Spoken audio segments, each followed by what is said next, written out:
Майра Ильясова Абай облысының Тарбағатай ауданында 1956 жылдың 3 мамырында дүниеге келген. Руы орта жүз найман қаракерей. Анасынан бар жоғы 3, ал әкесінен 7 сынып оқып жүргенінде айырылған ол бала күнін былай деп еске алады. Мен негізі әнші болам деп ойламағанмын. Халық шаруашылығы институтына түсіп, экономист болсам деп армандап оқуға түсуге дайындалғам. Ән мені өзі іздеп келді, өмір бойы өзі ертіп, жол көрсетіп жүрген сияқты. Анамыздан жастай айырылдық. Анам Қазына, менің 3 жасымда, әкеміз Әлімғазы 7 сыныпта оқып жүргенімде қайтыс болып кетті, дейді әнші. Әншінің отбасында өзінен бөлек Қайниса, Сәния және Асия есімді 3 әпкесі бар. Әкесі Әлімғазы оның өнерге жақын болатынын бала күннен байқапты. Мен кішкене күнімнен ән айтатынмын. Әкем менен үлкен үміт күттім екен. Әке, балаға сыншы дейді ғой. Осы қызым үлкен әнші болады, көрерсіңдер әлі деп айтып отырыпты. Осылайша бойындағы өнерімен Майра Ильясова 1979 жылы бұрынғы Алматы эстрадалық цирк институтына, қазіргі Елебеков атындағы Республикалық эстрада цирк колледжін бітірген. Онда ол Қазақстанның халық артисі профессор Бекен Жылыспаевтың класы бойынша білім алған. Ал 1985 жылы Темірбек Жүргенов атындағы Қазақ ұлттық өнер академиясында драма актері мамандығы бойынша тамамдаған. Білім ордасында Майра Ильясова Қазақстанның халық артисі профессор Каукен Кенжатаев, Қазақ СССР-ның еңбек сіңірген артисі профессор Рахилям Машурованың класын бітірген. Сонымен бірге осы оқу орнында ол Қазақстанның халық артисі Қайрат Байбосыновтан дәріс алған. 80-ші жылдардағы студент кезін әнші былай деп еске алады. Мен студент кезімде староста болдым. Егер менің тобымдағы студенттердің бірі ұйықтап қалса, мен оларды өзім оятып сабағына апаратынмын. Мен 5 жыл бойы тобымның старостасы қызметін абыроймен атқардым деп ойлаймын. Қазір біз топтағы курстастармен әлі күнге дейін араласып тұрамыз. Олардың әрқайсысы шығармашылық тұрғыда зор жетістіктерге жеткен жандар деп еске алды жас күндерін әнші. Майра Ильясова бұрынғы жары Бақытжанмен жоғарғы оқу орнының 1 курсында оқып жүрген кезінде танысқан.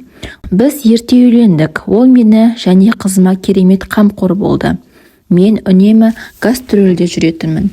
Ол маған ешқашан сахнаға шықпа, ешқайда барма, үйде отыр деп шектеу қойған емес.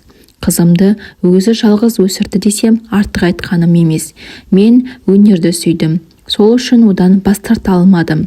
Осы әрекетім қате екенін білсем де өнерге соңына дейін берілдім, дейді әнші. Халық артисі өзінің бір сұхбатында бұрынғы күйеуінің ұлды болғысы келетінін атап өткен еді. Осылайша өнер иесі оны өзінің сіңілісінің құрбысымен таныстырып, олардың отбасы құруына қарсы болмаған. Қазір олардың 10 жастағы ұлы бар. Қызым ол кезде 15 жаста еді. Психологиялық тұрғыда оған қиын болмау үшін оған да бәрін айтып, осындай ортақ шешімге келдік. Бұрынғы күйеуімнің қазіргі жұбайының аты Майгүл. Менімен руы бірдей, тіпті туған күндеріміз де бірдей. Маған келінім сияқты. Қызым Тоғжанда бауыры болсын деп осындай қадамға бардық. Бізде бәрі жақсы, олармен араласып тұрамыз деп жан сырын ақтарды әнші. Қазіргі таңда әншінің Тоғжан есімді қызы мен Ерлан атты күйеу баласы бар. Өнер иесі олардан Сұлтанәлі, Айсамия, Иманәлі, Бегім деген 4 немере сүйіп отыр. Майра Әлімқазы қызы ең алдымен көпке халық әндерімен танымал. Оның орындауындағы Қуатым-ай, Үрей-ай, Кидім камзол, Дархан-ай, Біржан Салдың Бұрылтайы, Әсет ақынның Мақпал, Майра Уәли қызының Майра әндері ел арасында кеңінен тараған ұлттық әндер болып табылады. Осылайша өнердегі көп жылғы еңбегінің арқасында халық артисі өзінің ерекше дауысымен халықтың сүйікті жезтаңдай әншісіне айналған. сөйтіп ол 1995 жылы Қазақстанның еңбек сіңірген әртісі құрметті атағын алса, 2009 жылы құрмет ордені, ал 2013 жылы парасат орденімен марапатталған. Қазіргі таңда Майра Ильясова Абай облысының Тарбағатай ауданының құрметті азаматы.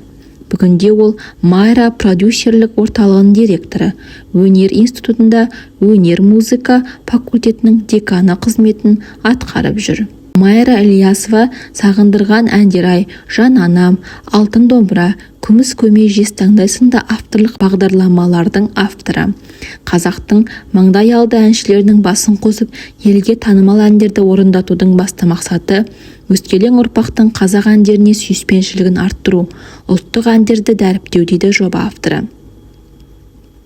Менің сағындырған әндер-айдан бастап Майра продюсерлік орталығының ашылуы, ұлттық ән күй өнеріміз бен жыр терме дәстүрлі әндерді насихаттайтын Бабалар үні фестивалін балаларды өнерге жастайынан баулуға, ұлттық өнерімізді бойына, қанына сіңіру үшін жасалған жобалар тек осы мақсатты көздеген ұшы-қиыры жоқ еңбекпен маңдай тер.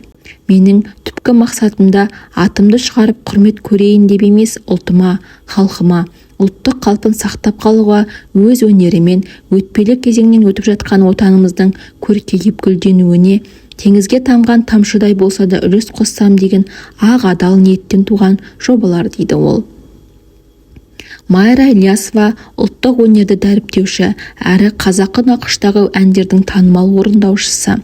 Бір қатар ауқымды жобалардың авторы ретінде қазақ өнеріне сіңген еңбегі зор, көрнекті тұлға. Әншінің тың бастамалары мен өнер жолындағы сара жолы келер ұрпаққа үлгі болары анық.